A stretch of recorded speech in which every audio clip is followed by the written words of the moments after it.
Good morning, good afternoon, good evening, wherever you are in the world. Thank you for joining us for this week's edition of the SMIE Consulting Midweek Roundup. It's the final edition of the Roundup for 2022. So glad that you're able to join us today for this live version of our final chat of the year. And we'll be discussing some looks back on what we've done in the past year, what we've learned, some looks forward at what will be happening in a couple of major destinations and source countries with China and the UK. And we'll see what's brewing over the horizon for international education over the next few months. So as we do each week, we take our news stories that we turn into questions here on the Roundup from our SMIE Consulting newsletter called All the SMIE News Fit to Share, and SMIE stands for Social Media and International Education News. And that comes out Monday morning at 9 a.m. Eastern for our email subscribers. And for those of you who are not yet subscribed, you have two different options. I'm going to drop in the link to our subscribe page on our website, smieconsulting.org/subscribe. And the link to the most recent edition that came out this past Monday is available to you. It came out on Christmas, day after Christmas. And then for those of you who prefer to get your international ed news through LinkedIn, we have a version of that newsletter that also comes out Monday mornings, sometime between 8:30 and 9 o'clock each Monday. And those will be regular features of our SMIE Consulting projects. The newsletter and our midweek roundups will continue into 2023. And I want to give a special thank you to one of my employers, University of Nevada, Las Vegas, who I'm a full-time employee with them now, and they've allowed me to continue my work through this newsletter and the roundups. So thanks to the team at UNLV for allowing me to continue this legacy over the last 4.5 years now, of coming to you, international educators in the United States and around the world, with our newsletter and our weekly live chats. So thank you again. And I'm glad you're a part of the conversation.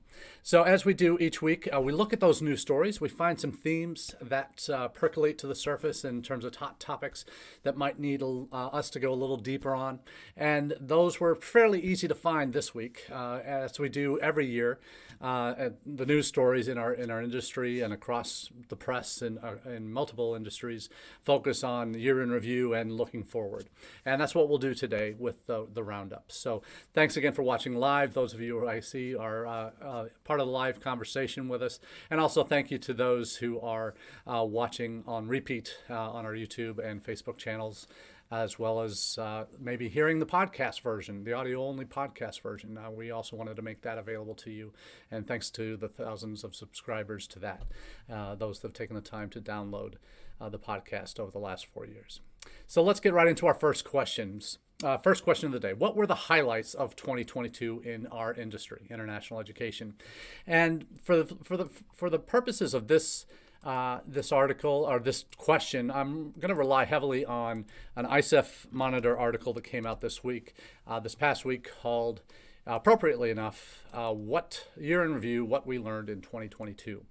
And it focuses on 4 different areas about the pandemic and the impact on us, some lessons we've learned, no going back, capacity questions hit close to home, and the new competitive advantage. And we'll talk about those 4 because I think they do quietly sum up what we've seen over the last year in terms of the impact of global events. And as we say each week, both in our news stories and here on the Roundup, is we have to factor in the impacts of events, the war in Ukraine, what's happened in Afghanistan in the past couple of weeks with the Taliban again banning women from higher education, the impacts those have on our industry, the seemingly unrelated events in terms of the pandemic and reopening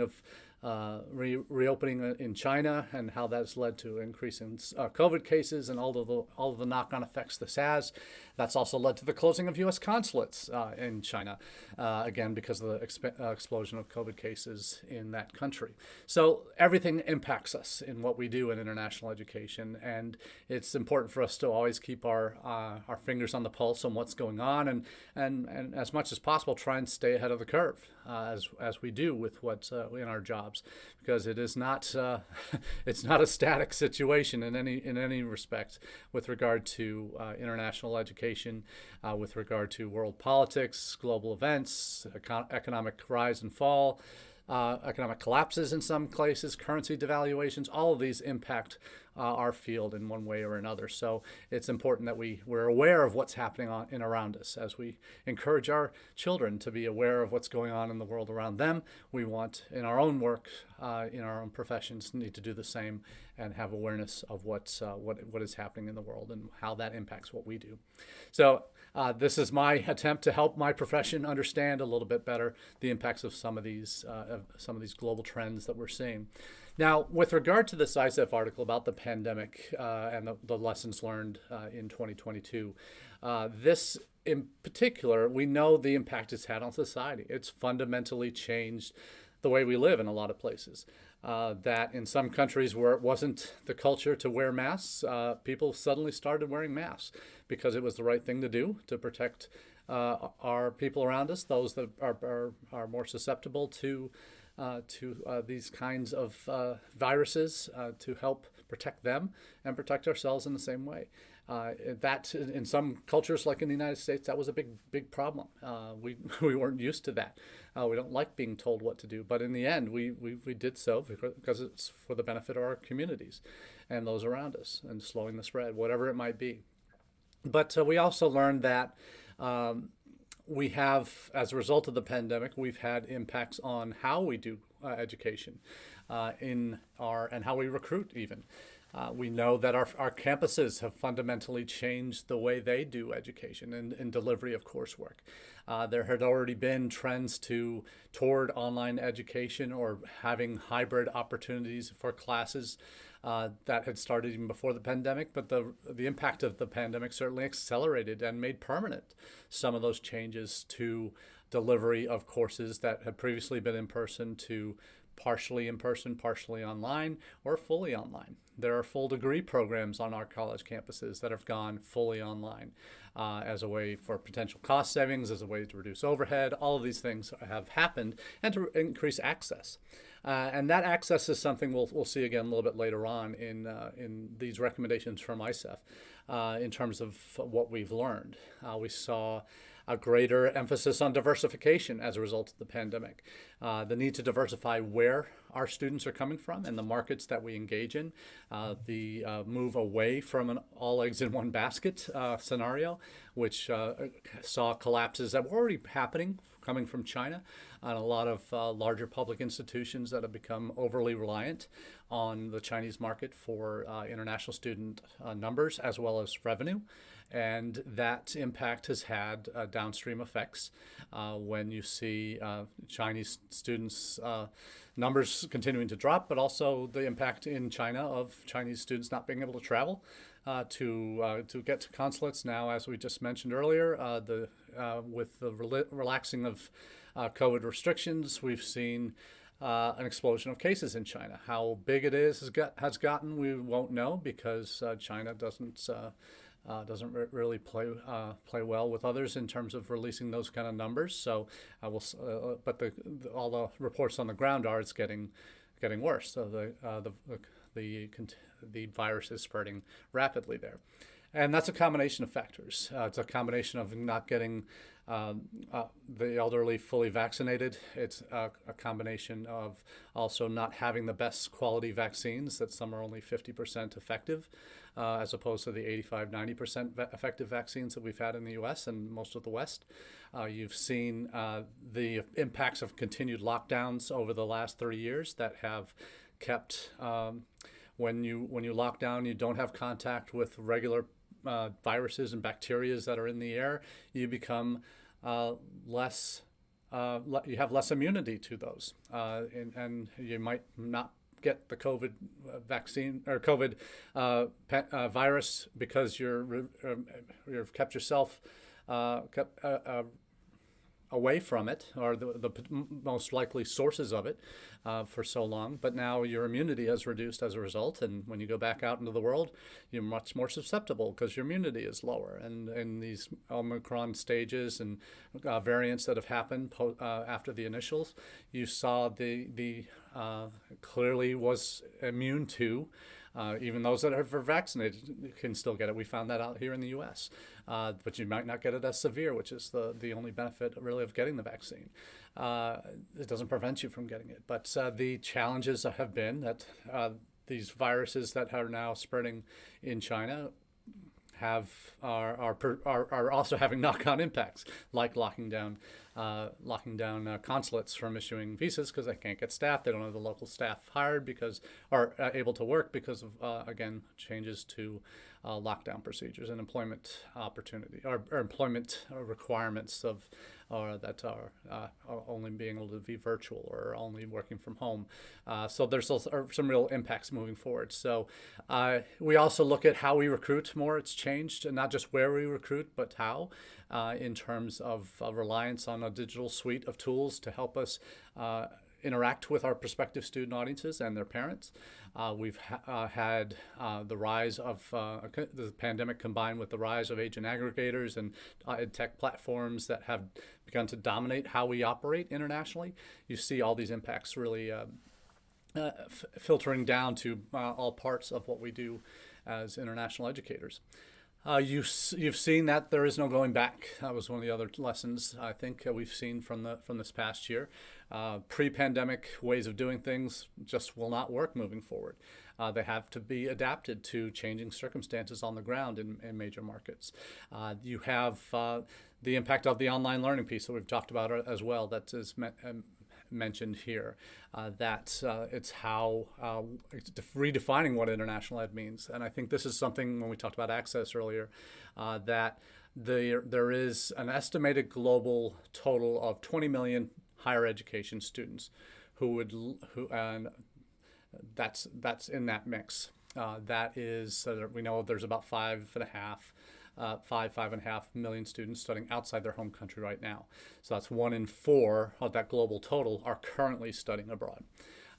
But for every student who goes abroad, there are another 4 that would like to study outside their home country but can't for various reasons, primarily financial. That could be family commitments as well. They might not have the qualifications or funds to support study abroad. So that the opportunities for more institutions to deliver online education, the versions of transnational education that exist, that are offered by the UK, Australia, other Western nations in other destination markets, either fully online or hybrid or in person in centers or universities overseas. Those models become more important to provide access to an international education, much like we've seen at the secondary school level. We've seen international schools boom over the last 5-10 years. And we know, we had a report about this in India about 3 weeks ago, where we saw that there are now over 700 international schools in India. And that's by exponential growth over the last 15 years. So these international secondary schools are helping to prepare a greater range of students for study abroad. And similarly, some of those, not all of those, are going to be able to go abroad. There's over 300,000 students enrolled in India in these international schools, but not all of those are going to be able to go abroad. Some use that as a leg up to get into some of the top Indian universities, or maybe go to a more regional hub institution in, say, Southeast Asia or the Gulf, perhaps. So those capacity questions will hit us as well, and that's another one of the features of the ISEF article that I want to touch on. These capacity issues hit close to home because it can mean a lot of different things. It can mean capacity within individual programs in terms of seats in campuses.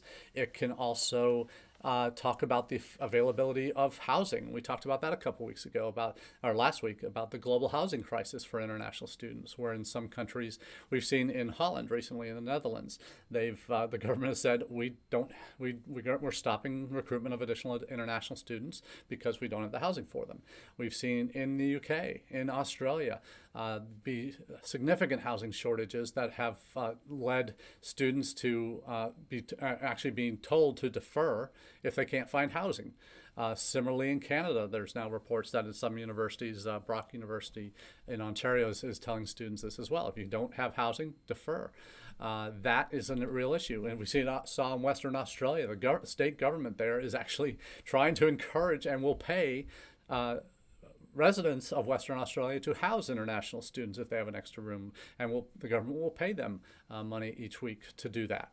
So those are some real capacity issues that we have to manage. And I know at UNLV we're going to be facing a housing shortage, a significant one, if we're going to grow to the extent that we need to grow over the next 5 to 10 years. We don't have the on-campus space right now to grow to the extent we need to at the undergraduate level, and even provide a better range of graduate student housing. So we know that's an issue for us. So that has to be incorporated not just under the international office, that has to be part of the university strategic plan, that to address these issues that are going to be a result of your expanding growth in certain markets.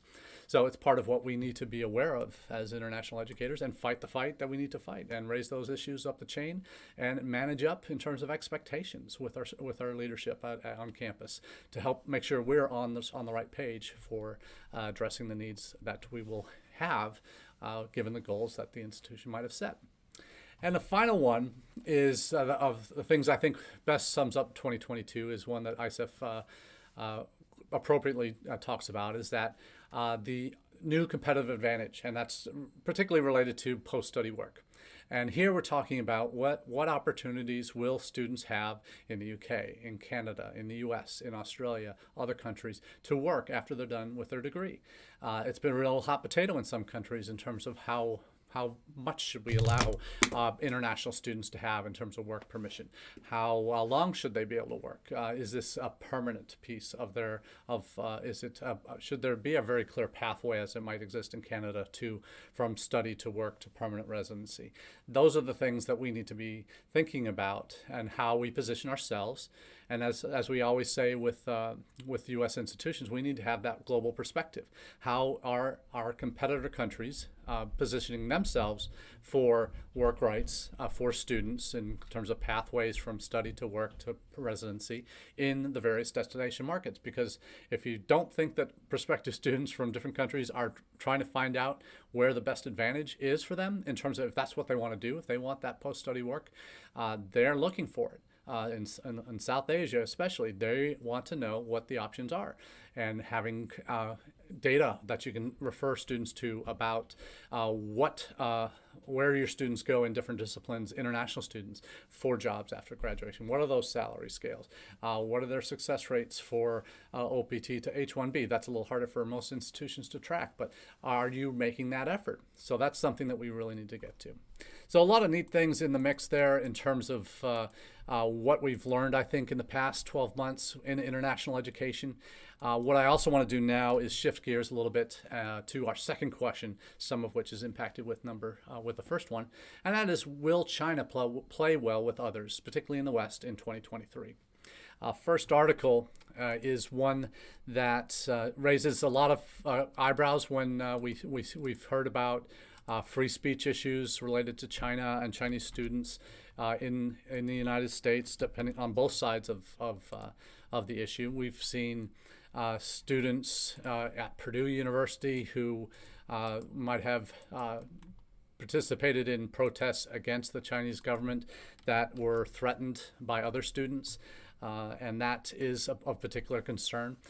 We've seen that what's happened in China with these with the protests against the government, and how that's impacted the larger Chinese diaspora around the world to rise up and feel free to express their opinions and support their family and friends back home who have been living under these lockdowns for 3 years. We've seen that there have been many. Been many issues with visas for Chinese students to go abroad, getting visas in terms of access because of lockdown decisions made over the last 3 years. Those had seemingly been, ironically, they'd seemingly not been an issue in terms of getting the visa because the visa wait times were very low as opposed to in India where they had been a lot higher before this past 2 or 3 weeks decisions by the government to start lifting lockdown restrictions and the knock-on effect that's had in terms of raised cases of COVID. That's also just we've learned this past week, to shutdowns of U.S. consulate operations in China.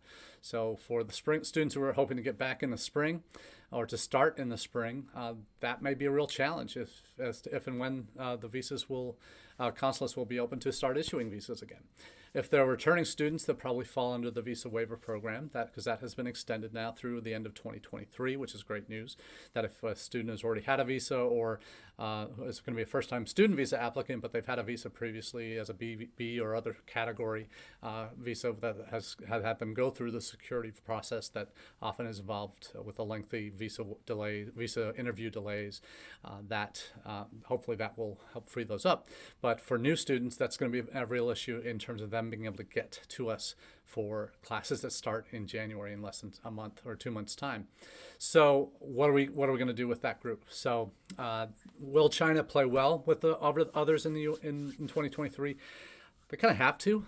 And I think I shared a story a few weeks ago of what happened at UNLV. Had conversations with Chinese embassy representatives at the Education USA Forum during their global showcase back in August. Left my card with them, said if you're ever looking to come to Vegas, please let me know. We out of the blue in October, I was heard from that person saying that our first Deputy Minister for Public Diplomacy wants to visit campus, and we want to come see the campus. We want to help you with partnerships and do all sorts of things that we hope that we can be of service to you. And I told my leadership at the time that I could count on two fingers, the number of times in almost 30 years in the business that I've had an embassy person reach out to me and say they want to visit my campus. It's always the other way around. We want to visit them in D.C. and go to SACM and all the other embassies that have scholarship programs. But this is the first time I've had them, second time, that I've had someone from an embassy say they want to come visit me on my campus. So that was a sign for me, like, oh, something's happening here. Okay, this is good, in a good way. Set up the meetings, and they were there for a few hours, met with all the senior leadership from the president on down, deans and directors and provosts and all levels of the university in these meetings. And they made very clear that they want to help us grow our footprint with China in terms of students coming to us, in terms of potential faculty exchanges, student exchanges as well. But also thinking about what might be ways we could work together on different things. And that's, for the lack of a better phrase, I've termed it their charm offensive, that they perhaps have realized in the government and now the consulates and embassies here in the U.S. From China that there's been a lot of damage done reputationally to China in the U.S. and that they have to take some proactive measures to kind of gain favor again in the university community, in the governmental community, and they're looking at ways to do that. So it was a eye-opening experience to see that happen, and we're hopeful that this will lead to some productive partnerships and other programs down the way. But I do think that there's an openness now that maybe didn't exist a year or 2 years ago from China to work more closely with those partners in the U.S., whether universities, governments, states, that see value in expanding the relationship, not retracting and othering them, othering each other in terms of how we talk about our relationships. So I think that that's going to be an important piece for all of us moving forward as institutions, that if you're show openness to engagement, and you make the right connections, you could potentially see some return and see some new programs, new initiatives, new partnerships with institutions or government agencies in China that you didn't have before, or that maybe had before and and could have lost contact with them, and maybe they can be strengthened again. Because we've experienced higher ed with a great resignation in our industry and multiple industries around the country. We've all experienced that, and there's been a talent loss in our profession, to say the least. And I think what's happened, that's not unique to the United States. I think there are other countries that are grappling with this as well, whether people have left their jobs for various reasons, that they're having trouble filling that talent gap. But there's a need to re-engage, I think, and China, I think, is sensing that. So I think we'll see more of that in 2023. So the answer to that question is, I think, yes, cautiously optimistic there. Final topic of the day I'll spend some time on is from a colleague of mine, Louise Nickel. She operates out of Southeast Asia, and she is heavily focused on outcomes, on careers for international students that are looking to go home after they're done with their studies. She's British, has a very strong bent on what she does with what's happening in the UK, and she's written a very compelling piece entitled "Is Anyone Listening? International Higher Education is in a Parlous State." Parlous is another way of saying perilous state for the UK in particular. So she makes the case that with what's been happening in the wider world, what's happening in the UK now, that she calls it a parlous state because of the challenges that are impacting institutions post-Brexit. She kind of extends that with the Turing scheme as opposed to what they had been a part of during pre-Brexit with Erasmus Plus, and how that is impacted with their relationship with European universities. She also talks about transnational education, that though the UK is doing phenomenally well in this, the physical transnational education centers that they have around the world are not exactly huge moneymakers for institutions and are fairly cost intensive. So there's a lot of challenges there moving forward. Even though that's something that they do better than anyone else. They don't have it fully on lockdown in terms of their maximizing their return on that. You also have the funding that's been lost at UK universities since Brexit in terms of their domestic funding that has been lost, and the international students that are meant to subsidize, for lack of a better word, their domestic peers. There have been some challenges on immigration in terms of are international students, or should they be counted in the net migration numbers that the British government calculates each year? And there's growing resistance to allowing, because there's been a huge surge in postgraduate students coming to the UK who have also been bringing dependents, and that has led to a little pushback from the current Tory government to potentially limit the numbers that come with dependents who might be attending low quality institutions in the UK. So that put a lot of folks in international ed in the UK on high alert, other than the Russell Group and a few other prestigious institutions that the elites seem to want in Tory government want to push students to. Like Prime Minister Sunak, he said this past week that the UK wants the best and the brightest from around the world. But I think a lot of my fellow international educators in the UK might say he only wants the best and the brightest to go to our top institutions. He doesn't necessarily want the non-best and brightest, however you define that, to come to the UK to study at low-quality institutions, as his Home Secretary, Suella Braverman, had mentioned. So these are the things that I think the UK is grappling with right now in international higher ed. They have an international ed champion that in the government. They've had different people in that role for the past almost decade now. And you've seen there be a strategic plan that achieved their goal of having 600,000 international students. They achieved that goal 7 years earlier, or 8 or 9 years earlier than expected. The focus now is on leveling up and how that happens. So There's the employability issue, as Louise kind of reflects on, is going to be one of the biggest challenges here. That they have to promote better their students' employment options, not only in the UK, for those that want to take advantage of the 2-year post-study work visa that has been reinitiated the past 3 years, but they also need to help those students that do want to go home, which is right now the greater majority, do want to return to their home countries and find work. And it's a challenge if universities don't have the infrastructure to find those opportunities for their soon-to-be international graduates back in their home countries. So there's a greater infrastructure need there that most institutions across the world don't have. But there are people out there that can help students who are looking to return home and find jobs in their field, which is obviously why they go in the first place, to get their education overseas, is to find a job back home, or if they're not going to stay in country, to go back home and get employment in their field of studies. So as does any international student, as does any student who goes for a university degree. You want that. And Louise does a really good job of laying out all those individual challenges there for UK higher ed. So kudos to her for that well done article.